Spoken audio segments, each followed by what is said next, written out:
지난달 26일 포털사이트 실시간 검색어에 싱가포르 개학이 등장했습니다. 4월 6일로 예정한 초중고 개학을 앞두고 방역당국이 싱가포르 개학을 참고하겠다고 밝혔기 때문입니다. 이후 4월 9일부터 순차적으로 진행된 초중고 온라인 개학.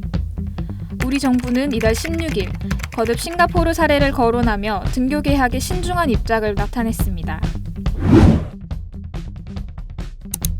코로나19 방역 모범국으로 꼽히는 인구 585만 명의 싱가포르. 코로나19 팬데믹으로 세계 각국이 휴교령 및 개학 연기 조치를 한 가운데 싱가포르 교육부는 지난달 23일 예정대로 개학을 진행했습니다. 옹해쿵 싱가포르 교육부 장관은 SNS에 성인보다 어린이가 코로나19에 덜 감염된다는 과학적 근거가 있다고 말했는데요.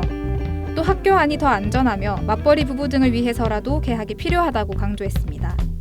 그러나 일부 학부모는 학교 내 감염 가능성을 걱정하며 개학을 반대했는데요. 우려 속 강행한 개학. 싱가포르 교육당국은 교문안 문진과 발열 체크, 해외 방문 이력 확인, 시험 대응 수업 등의 대책을 마련했습니다.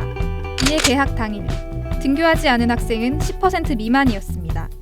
하지만 개학 이틀 후, 한 유치원에서 20명이 집단 감염되자 싱가포르 교육부는 4월부터 일주일에 한 번 재택 수업으로 선회했는데요. 이후 누적 확진자가 1000명을 넘으며 빠르게 늘자 리셴룽 싱가포르 총리는 지난 3일 재택 수업 전환을 선언했습니다. 그러자 섣부른 개학과 일상으로의 빠른 복귀가 코로나19 재확산을 부추겼다는 비판이 나왔습니다. 안일한 대응 탓에 방역 모범국이란 위상도 무색해졌는데요. 그간 싱가포르는 코로나19 발원 뒤 중국과 밀접하게 교류하면서도 신속한 대응으로 감염병 확산을 저지해 주목받았습니다.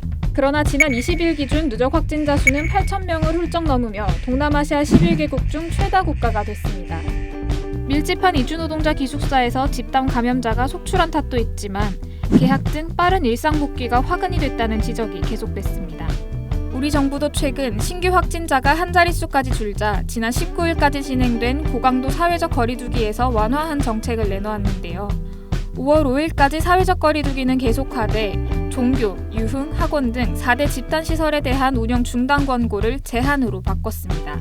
그러나 초중고 등교 개학은 5월 6일, 생활 속 거리두기로 전환될 경우 그 이후에나 순차적으로 가능할 것이라는 게 중론입니다. 싱가포르의 경우 등교 개학 후 집단 감염이 발생하고 학교가 감염 확산의 온상이 되고 있다는 지적을 받자 불과 2주 만에 다시 온라인 수업으로 전환한 바 있습니다. 타산지석으로 삼아야 하겠습니다.